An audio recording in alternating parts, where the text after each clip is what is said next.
bodi ya ligi imechelewa sana kuwaita Yanga kukaa kikao, ama ni muda mwafaka kwa sababu tunaelekea kwenye tarehe za mwishoni kwenye mchezo husika?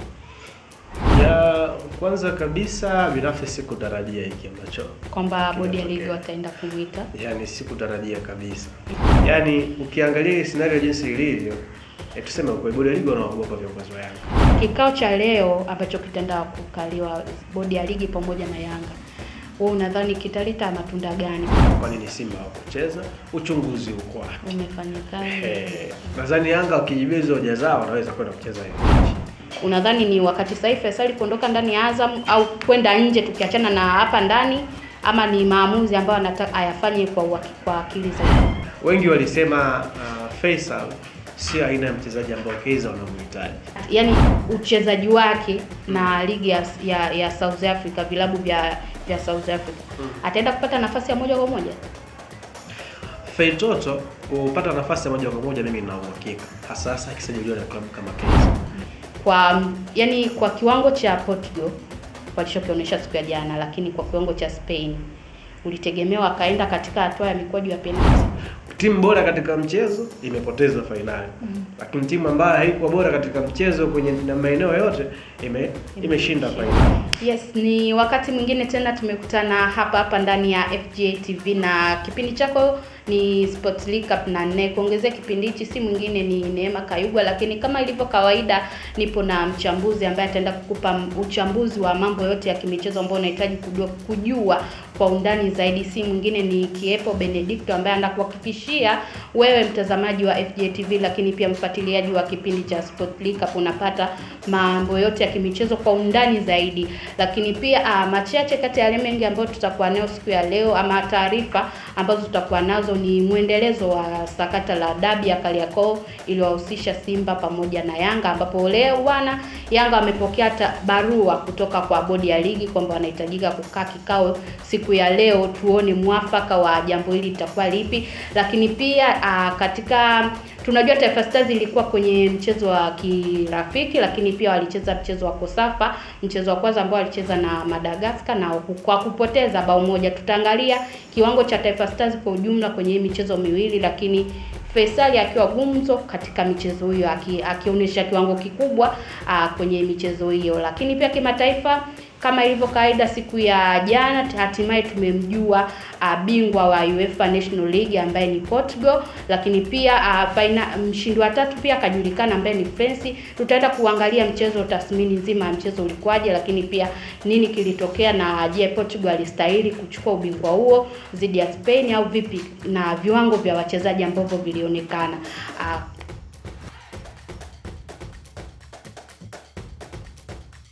Yes, tumerejea tena baada ya kupata mapumziko mafupi, lakini kama nilivyokuambia awali, tunaanza na taarifa za hapa ndani ya Tanzania, na kubwa zaidi ni muendelezo wa lile zogo ambalo linaendelea la Kariakoo Derby. Kama tunavyojua muendelezo wa Yanga na msimamo wa Yanga kwamba hawatacheza, lakini taarifa zilizopo na afisa habari wa klabu ya Yanga amethibitisha kwamba wamepokea barua kutoka kwa bodi ya ligi kwamba wanahitajika kukaa kikao hivi leo ili kujua mwafaka wa kitu ambacho kitaendelea. Je, kwa mtazamo wako, lakini kwa maoni yako, unadhani bodi ya ligi imechelewa sana kuwaita Yanga kukaa kikao, ama ni muda mwafaka kwa sababu tunaelekea kwenye tarehe za mwishoni kwenye mchezo husika? Ya kwanza kabisa binafsi sikutarajia hiki ambacho kwamba bodi ya ligi wataenda kumuita. Yani sikutarajia kabisa. Kwa sababu kinachoendelea ni muendelezo wa drama ambazo wanatuletea kwenye mpira wetu hapa nchini. Yes. Mimi nilitegemea mara baada ya bodi ya ligi kutangaza mechi itachezwa Juni 15, nadhani story iliishia pale. Sikutarajia, yani sioni sababu ya bodi ya ligi kuwaita Yanga mezani. Wanaita Yanga kwa ajili ya nini? Kama promotion kikanuni wanaweza kufanya promotion bodi ya ligi. Lakini pia tunazungumza timu mwenyeji ambaye ni Yanga, wao walipaswa kutoa venue yao mapema, kusema venue watatumia wapi katika mchezo huo. Lakini kuzungumzia mchakato wa tiketi, nilimsikiza Boimanda ambaye ni afisa habari wa TFF alisema kwamba wao kumlati wa bodi ya ligi, alisema kwamba wao wanafahamu kwamba mchakato wa maandalizi ya dabi unaendelea, lakini pia kwa kawaida tiketi za dabi huwa zinauzwa wiki moja kabla ya mchezo. Yes. Kwa hiyo nadhani wiki moja kabla ya mchezo ndio hii ambayo tumeanza leo. Kwa ndo wiki moja yenyewe ndio hii ambayo tarehe 15 tutashuhudia mechi ikichezwa. Kwa mimi sikutegemea kama bodi ya ligi waliohitaji Yanga mezani tena. Mna discuss nini? Sio kwamba wanataka wajue muafaka, kwa sababu kama Yanga tayari wameshaweka msimamo wao kwamba tarehe 15 watakuwa safarini kuifuata Tanzania Prisons. Na wakati huo ndio siku ya mechi. Kwa hiyo wenyewe bodi ya ligi wanahofia kwamba maandalizi ambayo wameyafanya huenda Yanga asitokee. Tuseme ni ule ubinadamu labda, au hakuna haja ya kuwa na hofu, hakuna haja ya kuwa na mashaka. Tarehe 15 mechi itachezwa. Mechi inachezwa tarehe 15, ratiba iko tayari. Swala la venue hapo itachezwa mechi. Wao bodi ya ligi kikanuni wanaweza kuingilia kati ikitokea mtu hajapanga venue mechi itachezwa wapi. Yeye anaweza kusema kwamba wapi mchezo utakwenda kufanyika. Kuna wakati bodi ya ligi hata kama mwenyeji ana wajibu wa kupanga venue. Akipanga venue ambayo haihitajiki, maana yake yeye anaweza kuintervene katika situation kama hiyo, na wasimamia mpira licha kwamba uhuru ambao kuchagua upo. Yes. Kwa mimi ninaamini ya kwamba kulikuwa hakuna haja tena ya kuita Yanga mezani. Yaani ukiangalia scenario jinsi ilivyo, tuseme kwa bodi ya ligi wanaogopa viongozi wa Yanga. Huo ndio kweli. Yaani bodi ya ligi wanawahofia Yanga kwenye hili. Sikujua kama kuna sababu hiyo. Wangeacha tu kanuni zifanye kazi. Tarehe 15 watu wajeje uwanjani wakati wa alama 3 na magoli 3 pia. Then waende katika hatua ya pili wakati wa alama 15 kama kweli ya ligi wanataka kusimamia kile ambacho wamekisema toka mwanzo. Lakini kwa vile ambacho kinaonekana, unaona kabisa kuna hofu ya wazi kati ya viongozi wa bodi ya ligi dhidi ya viongozi wa Yanga. Hatuwezi kuendesha mpira wetu hivi. Yaani ilikuwa kama unaona namna ambavyo mnawatikisa watu wenyewe pia mnajiogopa. Kama bodi ya ligi wanaamini wao wako sahihi, hakuna haja ya kuita Yanga mezani kuzungumza nini? Si wao, yani waweke tu tofauti zile tuseme pembeni. Walishaitana mara kadhaa, wamefanya vikao vingi. Mimi sikutarajia swala kama leo na vikao vingi kiasi hicho. Wameshakaa vikao vingi, waziri wa michezo alishafanya nao vikao tayari. Nilichotarajia maamuzi ya mwisho ya dabi tarehe 15 ndio maamuzi ambayo watu tunayafahamu yapo. Mnakwenda kudiscuss nini? Na hiyo barua inahitaji wale top leaders kwenye klabu ya Yanga wawepo pia kwenye hiyo meeting. Mnakwenda kudiscuss nini? Haya, mmekwenda kudiscuss Yanga anasema hawachezi. Mtakuja kureview nini huko nyuma? Wanajua bodi ya ligi wanafanya hili jambo lio gumu wao wenyewe. Walichotakiwa ni mechi ichezwe au mechi isichezwe. Kama mechi haitachezwa, Yanga wangekata alama na kitu kingine chochote kile ambacho na fine ambayo wangepigwa. Baada ya hapo sasa Yanga wangeona kama iko tofauti, wangekwenda kushtaki sasa, bwana tumekatwa alama kimakosa. Sisi tunaelewa. Lakini hiki ambacho wanakifanya, of course mimi sikutarajia hiyo barua kwenye uongozi wa Yanga. Though utasema kwamba labda wale binadamu.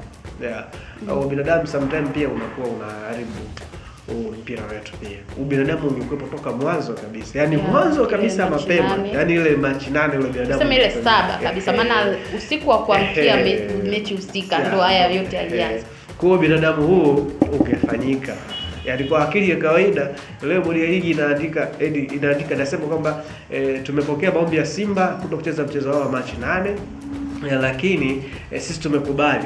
Lakini kwenye barua hiyo wanasema kwamba Simba hawakutoa taarifa ya kwenda uwanjani au viongozi hawakuwepo pale uwanjani. Sasa kwa nini mmekubali?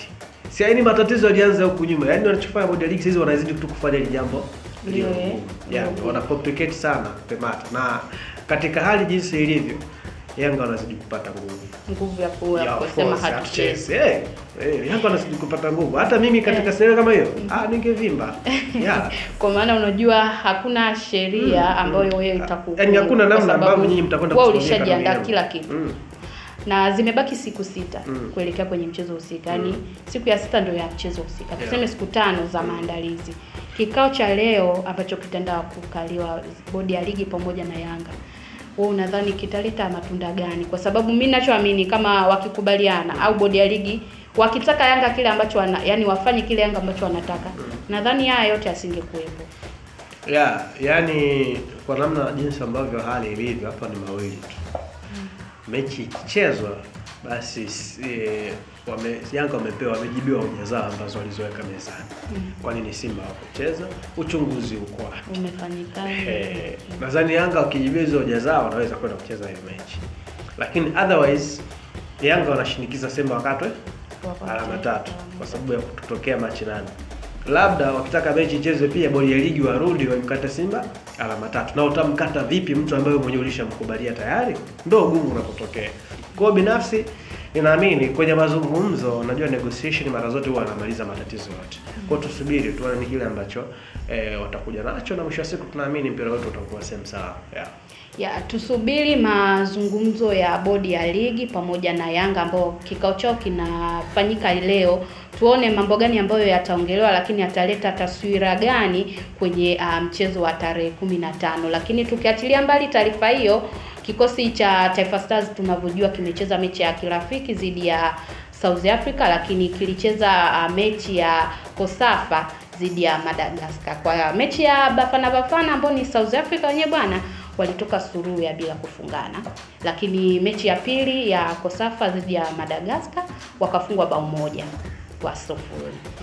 Kiwango cha Taifa Stars kumudu mchezo dhidi ya South Africa ulikionaje? Kwa sababu mimi najua hizi timu ilikuwa inatusumbua, lakini tumekuja kwa upande wa timu ya Madagascar ambao sio kubwa kiivo kwenye renki za FIFA, lakini imekuja kutufunga. Unaona, yani bado tupo kwenye mzani ambao haujatengemaa, ama tunaelekea kule ambapo tunakutaka.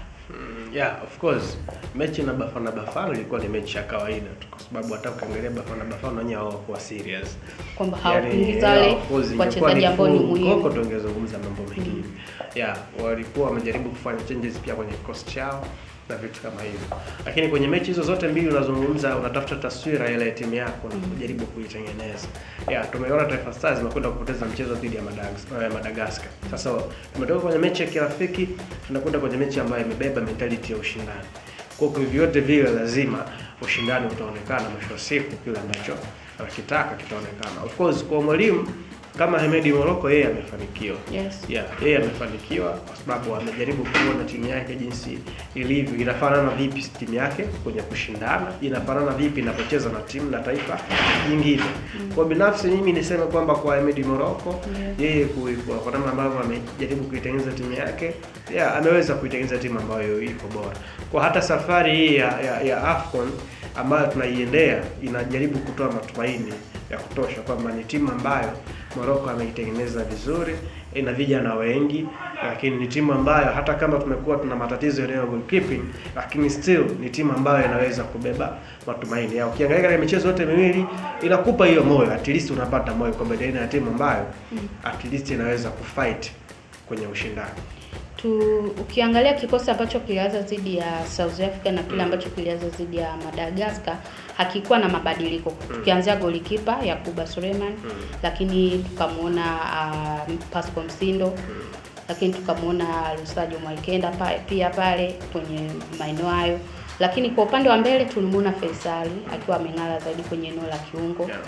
Ameonekana ni mchezaji ambaye tayari kuna kitu kikubwa amekitengeneza. Ukiangalia kwenye mchezo dhidi ya South Africa aliweza kumudu ile sehemu ya kiungo, kwamba kuweka yani timu yetu ya taifa kuonekana angalau ina uhai kwenye hilo eneo. Tukitoka kwenye timu ya taifa hata kwenye klabu yake Faisal ameonekana ni bora zaidi, na taarifa zinaonyesha kwamba anatakiwa na vilabu mbalimbali vya South Africa pia na vya Tanzania. Kwako wewe ukiwa kama mdau wa soka, lakini ukipewa nafasi ya kuwa ndani ya management ya Faisal, unadhani ni wakati sahihi Faisal kuondoka ndani ya Azam au kwenda nje tukiachana na hapa ndani, ama ni maamuzi ambayo anataka ayafanye kwa akili zaidi? Tunamzungumza Faisal ambaye actually hamna ambaye afahamu ubora wake. Kila mtu anafahamu ubora wa Feitoto. Ni mchezaji ambaye amekuwa na ubora mkubwa sana, hicho ambacho tunaweza kuzungumza. Lakini unaweza ukapima baadhi ya vitu ambavyo tunaweza kuvizungumza hapa. Mimi nilikuwa nimefuatilia baadhi ya vyombo vya habari, lakini pia kurasa mbalimbali za mitandao ya kijamii, hasa zile za Afrika Kusini mara baada ya mechi ya kwanza kabisa Bafana. Wengi walisema Faisal si aina ya mchezaji ambao Kaizer wanamhitaji. Wengi wakasema kwamba hana uwezo huo, ni mchezaji wa kawaida sana, kwa hiyo Kaizer wasihangaike, scout wafanye hivi. Nilielewa nini maana yake. Unapozungumza biashara ya Faisal kumleta ndani ya Afrika Kusini, maana yake pia kuna nafasi ya mtu ambayo unakwenda kuihatarisha kwenye klabu ya Kaizer. Kwa Faisal kuamua aende kucheza wapi katika nyakati kama hizi, ndio wachezaji wengi huwa wanachanganyikiwa kwa sababu offers zinakuwa nyingi, afu zinaonekana kubwa. Offers zinakuwa kubwa.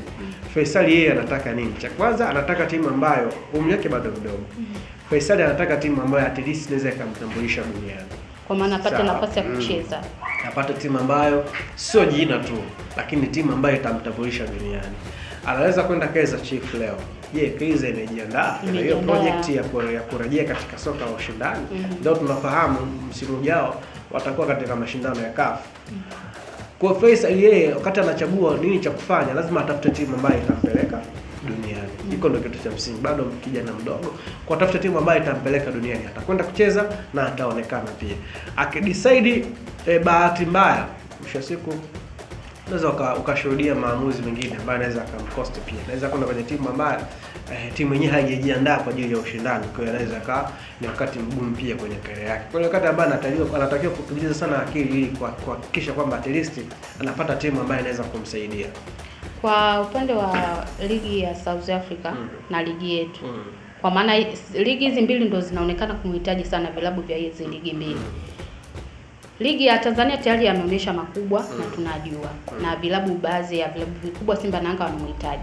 Lakini kwa upande wa ligi ya South Africa, unadhani ataenda kung'ala zaidi au yani uchezaji wake na ligi ya South Africa, vilabu vya South Africa ataenda kupata nafasi ya moja kwa moja? Feitoto kupata nafasi ya moja kwa moja mimi nina uhakika, hasa akisajiliwa na klabu kama Kaizer. Kwa faida zifuatazo. Cha kwanza, atasajiliwa na mwalimu ambaye anamfahamu vizuri. Unajua Nabi kwa siku za karibuni hapa aliwashawishi viongozi wa Kaizer, alituma wawakilishi kuja Tanzania. Kwa kabla hata hajaenda South Africa, kuna wawakilishi walizungumza na Faisal hapa Tanzania. Lakini wawakilishi hao ndio ambao walizungumza na Jean Chazewa, ndio wawakilishi hao ndio walizungumza na Steven Desem kwa kujaribu kuona kama anaweza kurebuild kile kikosi chake. Kwa mimi nina uhakika anaweza kwenda kucheza na akashindana. Nafasi ipo ya kushindana. Nafasi ya Faisal ndani ya ligi ya South Africa ipo na anaweza akaenda kushindana, ni kutokana na aina ya mchezaji yani kikosi cha Kaizer Chiefs kumhitaji Faisal. Lakini maoni yako yanahitajika sana, mtazamaji wa FGA TV, lakini pia atoa maoni yako kuhusu taswira nzima ya kiwango kizima cha Taifa Stars, lakini sakata linaloendelea kuhusiana na adabu ya Kariakoo. Tunajua ni mengi ataongelewa mpaka tarehe husika atakapofika, lakini wewe mtazamaji una nafasi kubwa ya kutoa maoni yako kupitia kurasa zetu mbalimbali za kijamii kupitia FGA TV. Twende mapumziko mafupi, tukirejea ni kimataifa ambapo tutaongelea kubwa zaidi ni Portugal kuchukua ubingwa wa UEFA National League, lakini pia viwango mbalimbali vya wachezaji vikionekana kung'ara zaidi.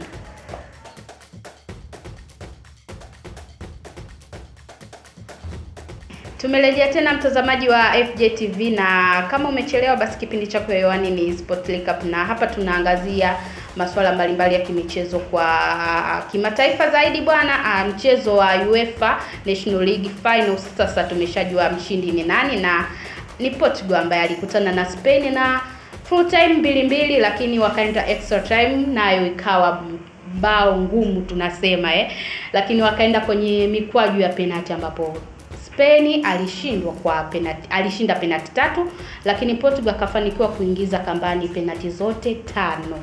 Ukiangalia ule mchezo naweza nikasema ni moja finali zilizokuwa na ushindani zaidi. Lakini pia ukiangalia matukio yalikuwa mbalimbali. Kwa mchezo mzima kadi za manjano zilitoka 6. Full time dakika 90 zilikuwa kadi za njano ni moja kwa Portugal lakini kwa Spain, lakini extra time zikatoka kadi 4, kwa maana 2 upande wa Portugal lakini upande wa Spain zikatoka kadi 2. Kwa kiwango cha Portugal walichokionyesha siku ya jana, lakini kwa kiwango cha Spain ulitegemewa akaenda katika hatua ya mikwaju ya penalty. Cha kwanza nilizungumza before hii mechi. Nilikwambia hii mechi inakutana na timu mbili ambazo zina tabia mbili tofauti. Nafahamu ubora wa Spain ni kutumia pasi nyingi, lakini pia wana best attacking line. Hilo ambalo tunalifahamu.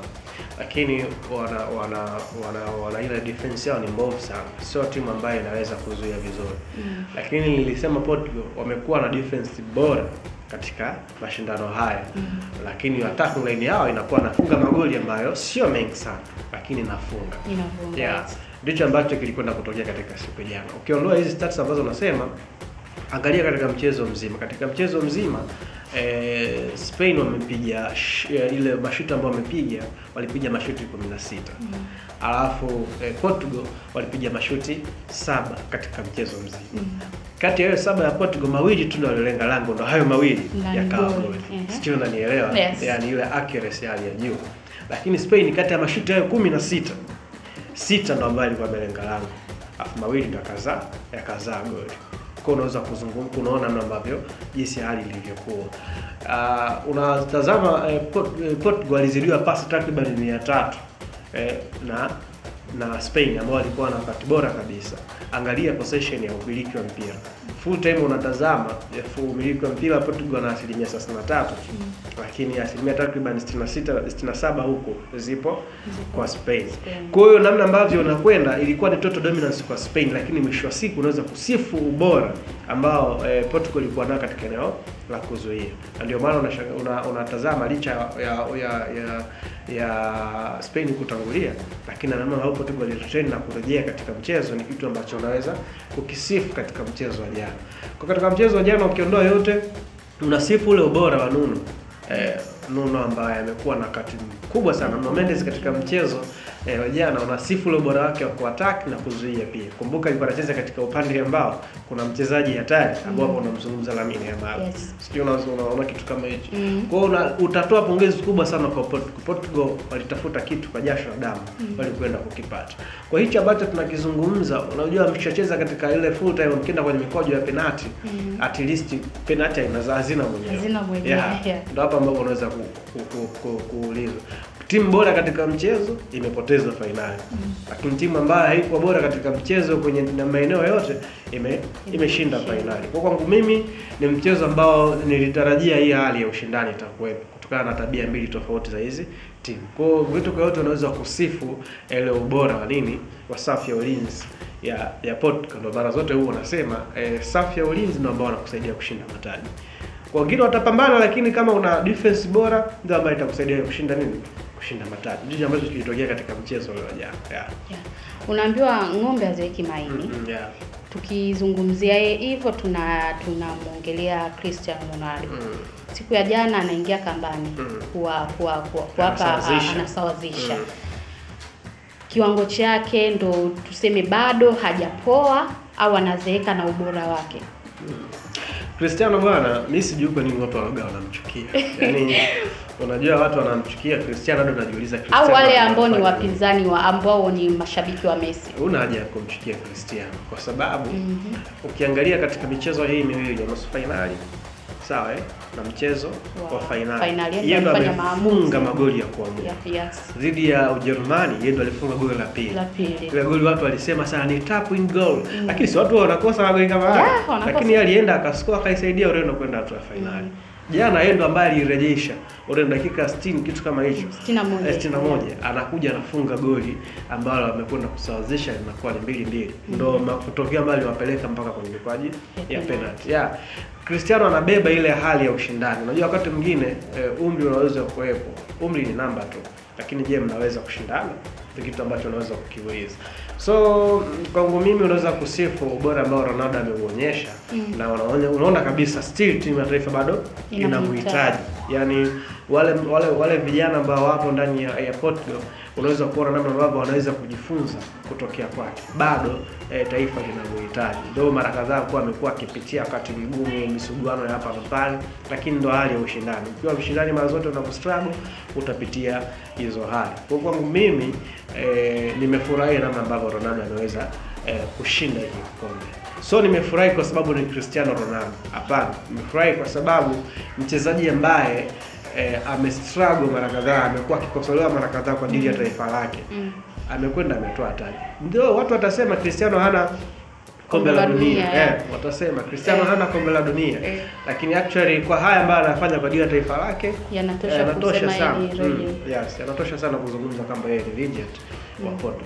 Yanatosha sana. Yeah. Kwa upande wa jana, nyota wa mchezo wako alikuwa ni nani? Nuno Mendes kwangu mimi ndo mchezaji bora kwa mchezo wa jana. Alikuwa na mchezo bora sana, mchezo mzuri sana. Wakati mwingine kuwapata wachezaji wenye asili yake ni wachache sana duniani. Yaani mchezaji anakuofa kwenye kushambulia na kuofa kwenye kuzuia pia. Ndio wachezaji wachache sana. Mabeki wengi sana pembeni, wengi sana wanajua kushambulia, lakini kuzuia pia. Kwa mimi nilitarajia ile mechi. Kwanza nilikuwa nafikiria pengine Nuno hatapandisha sana mashambulizi kwa upande wa Porto kwa sababu anacheza na mchezaji ambaye ni hatari kwenye upande wake. Lakini hakujali. Alikwenda kushambulia, alirudi akazuia. Kwa kwangu mimi naweza kusema Nuno alistahili. Kwangu mimi ni mchezaji bora wa mchezo. Kwa kumalizia, kipindi kilichopita tulimuongelea Lamine Yamal na kuelekea kwenye kinyang'anyiro cha Ballon d'Or. Kakosa ubingwa. Nafasi yake iko wapi? Of course yalizungumza mambo mengi sana issue ya Ballon d'Or na Lamine Yamal. Na tulitegemea UEFA National League ndio imetenda kudecide kumpandisha nani anachukua tuzo ya Ballon d'Or. Lakini kimsingi unaweza kusema kwamba Lamine kwenye kuitoa Ballon d'Or kuna ugumu pia kwa Lamine kwa sababu hajashinda UEFA National League. Na hii imekuwa furaha kwa mchezaji kama Ousmane Dembele ambaye actually matumaini yalikuwa yamefifia kidogo. Kwa at least hata ule ushindani umepungua. Yes, kwa bado Dembele ana faida kwangu mimi kuweza kutoa hii kwa msimu huu. Lamine Yamal angeweza kudecide katika mechi muhimu. Yaani angeweza kufanikiwa kutoa hii at least ushindani ungekuwa mkubwa. Bado mdogo, ana safari kubwa ya kwenda. Nadhani anaweza kujaribu. Kwanza ana miaka 17. Ballon d'Or na umri ya nini bwana bado mtoto. Ya nini Ballon d'Or bado mdogo kabisa. Kwa hiyo ajaribu tena mwaka ujao miaka 18 hivyo bado ana safari ndefu ya kwenda. Lamine Yamal bado mtoto mdogo lakini ana safari ndefu ya kufanya makubwa ambayo tumeona wakina Messi pamoja na Cristiano Ronaldo wameyafanya. Basi mtazamaji wa FJTV, hatuna la ziada ndani kwenye studio zetu za FJTV na niliyokuongezea kipindi hichi ni mimi Neema Kayugwa, lakini mchambuzi wangu alikuwa ni Kiepo Benedicto ambaye amekuhakikishia wewe umeweza kupata taarifa zote za kiundani kuhusiana na dabi ya Kariakoo, lakini pia kuhusiana na kiwango cha Taifa Stars, lakini pia amekuchambulia mchezo husika wa UEFA National League ambao umetamatika siku ya jana na Portugal kuibuka mshindi au kuibuka bingwa wa msimu huu. Endelea kufuatilia FJTV kupitia mitandao yote ya kijamii, lakini pia usisahau kucomment, kushare na kulike ili uendelee kupata taarifa zaidi zinazohusiana na vipindi vingine. Bye.